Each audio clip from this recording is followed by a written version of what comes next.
네, 첫 번째 신앙 카드는 하느님 안에서 쉰다는 것에 대한 이야기입니다. 우리가 성당 생활을 하면서 많은 사람들이 얘기해요. 피정하고 싶다, 쉬고 싶다. 그래서 언젠가부터 주일학교와 청년 행사들의 주제가 어디 가서 쉬어라, 외딴 곳에 가서 쉬어라, 이런 식의 휴식에 대한 이야기를 합니다. 그런데 정말 휴식이라는 게 무엇일까요? 아무것도 안 하고 가만히 있는 거? 육체적인 휴식이라면 그것이 맞을 겁니다. 또 무언가 하나에 몰입을 해서 잡념을 없애는 것, 그것 역시 정신적인 휴식이면 가능할 겁니다. 그렇다면 우리에게 진정한 휴식, 영혼이 쉬는 것, 우리 안에 영적 힘을 다시 일으키면서 삶을 살아갈 힘을, 원동력을 얻는 휴식은 무엇일까요? 그리스도인들에게 휴식이라는 것은 결국 그겁니다. 하느님 안에서 하느님과 함께 머물면서 그분 안에 충만한 생명을 얻어내는 것이겠죠. 가만히 하느님 안에서 머물렀을 때 우리가 힘을 얻을 거예요. 그렇다면 제대로 휴식하기 위해서는 어떻게 되느냐? 몇 가지 단계가 있을 겁니다. 첫 번째 단계, 리트리트, 잠시 멈춰서 머무는 시간입니다. 내가 멈추어서 육체적으로 멈추는 것, 그리고 열심히 활동을 하면서 변화하고 있던 나의 삶을 잠시 딱 멈춰서 뒤를 돌아보거나 지금 내 몸을 돌아볼 수 있는 짬이 필요할 거예요. 그것이 휴식의 첫 번째 준비입니다. 그러면 두 번째 준비는 무엇이냐? 내가 멈췄을 때 생각보다 나의 부족한 부분, 어려운 부분, 약한 부분이 많이 드러날 거예요. 그런 것을 보면서 굉장히 힘들어할 수도 있습니다. 막 뛰다가 딱 멈췄어요. 근데 땀이 막 나거나 얼굴이 막 일그러지는 모습, 혹은 얼굴이 막 힘들어서 허헉거리면서 힘들어하는 모습을 딱 보면서 이 모습 보기 싫어. 난 다시 더 열심히 뛰어야 될 거야. 라고 해서 또 뛰면 앞만 보기 때문에 내 모습을 더 안 보게 될 거예요. 그렇다면 잠깐 멈춰서 나를 볼 때 반드시 필요한 조건이 생깁니다. 바로 두 번째 단어인 엔터, 곧 하느님 안에, 하느님의 현존 안에 들어가는 겁니다. 휴식을 할 때 잠깐 멈춰서 내가 나를 본다고 하면 나의 잘한 모습보다는 나의 부족한 모습을 많이 보게 돼요. 그러다 보니까 사람들은 이런 유혹에 빠집니다. 첫 번째로 나는 다 괜찮아, 아주 훌륭하네 라고 하는 영적 교만에 빠질 수 있고요. 두 번째로는 내가 이것도 못했는데, 이걸 하지 말걸, 이걸 좀 조심할걸, 해서 영적 쇄신증, 너무 작은 거 하나하나에 매여서 큰 거를 보지 못하는 유혹도 빠질 수가 있습니다.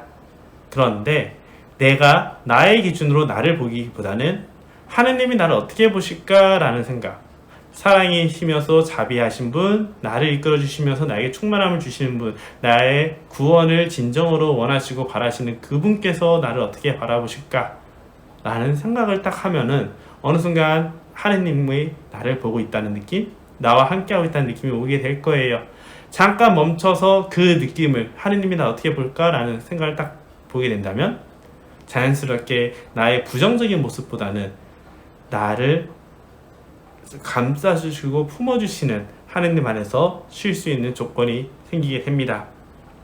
그러면 이렇게 그 시간을 하느님이 날 사랑하시니까 잘 봐주시겠지 하고 지나가도 되지만, 그 시간을 오래 머물수록 우리는 보다 안정감이 커질 거예요. 진짜 휴식은 우리가 안정감이 있을 때 비로소 가능합니다. 예를 들어 집이 막 불이 나고 있는데 막 불을 뿌리다가 불을 끄다가 지친다고 해서 잠깐 멈췄어요. 근데 눈앞에 불이 계속 커지고 있으면 제대로 쉴 수 있을까요? 몸은 쉬고 싶어도 마음은 열심히 달려야 되고 막 불안하고 해서 걱정도 많아질 겁니다. 그렇기 때문에 하느님 안에서 오랫동안 머물면서 내 마음의 영적인 안정감을 찾기 시작하는 것이 바로 세 번째 단계인 시간을 거룩하게 하는 겁니다. 거룩하게 한다고 해서 너무 크게 생각하지 않았으면 좋겠어요. 그저 세상 걱정과 근심은 잠깐 내려놓고, 혹은 하느님 잠깐 맡아주세요 라고 하고 하느님 안에서 내가 쉬는 충만함을 누리려고 하는 것, 혹은 하느님이 나와 함께하고 있구나 이 느낌에 조금 더 약간의 시간이라도 조금씩 더 머물려고 하는 노력, 그것만 해도 충분히 하느님 현존 안에, 그리고 시간을 거룩하게 하는 단계라고 보시면 될 겁니다. 그러면 마지막으로 네 번째는 하느님 신뢰하기겠죠. 신뢰한다는 것은 참 어려운 것 같아요.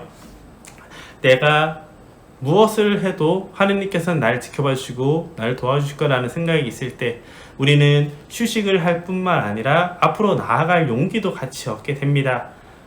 이런 거예요. 내가 맛있는 음식도 먹고 충분히 쉬었어요. 하지만 마음의 움직임이 없다면 우리는 앞으로 나갈 수 없겠죠. 그저 지금에 머물고 싶은 유혹에 빠질 수가 있습니다. 이것이 바로 해태 혹은 나태의 유혹이라고 하는 건데요.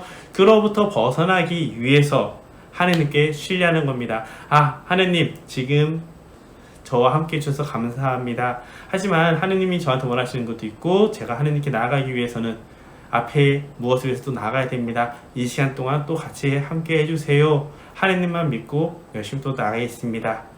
이런 마음으로 움직인다면 우리의 휴식은 그 다음 휴식을 위해서 또 열심히 달릴 수 있는 그런 상태가 될 겁니다. 돌아갈 집이 있는 안정감이 있을 때 우리는 더 멀리 여행을 갈 수 있는 것처럼 하느님 안에서 휴식하고 하느님이 나를 기다려주시고 하느님 안에서 충만한 힘을 얻을 수 있다는 그 신뢰감이 있다면 우리는 신앙생활을 지치지 않고 꾸준히 나아갈 수 있을 겁니다.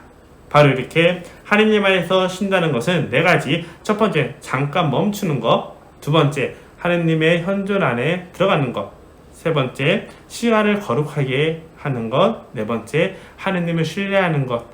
이 네 가지 단계를 통해서 제대로 쉬면서 영적인 힘을 얻고 앞으로 나아갈 수 있다는 것 기억하면서 이번 이야기도 여러분들에게 도움이 되었으면 좋겠습니다.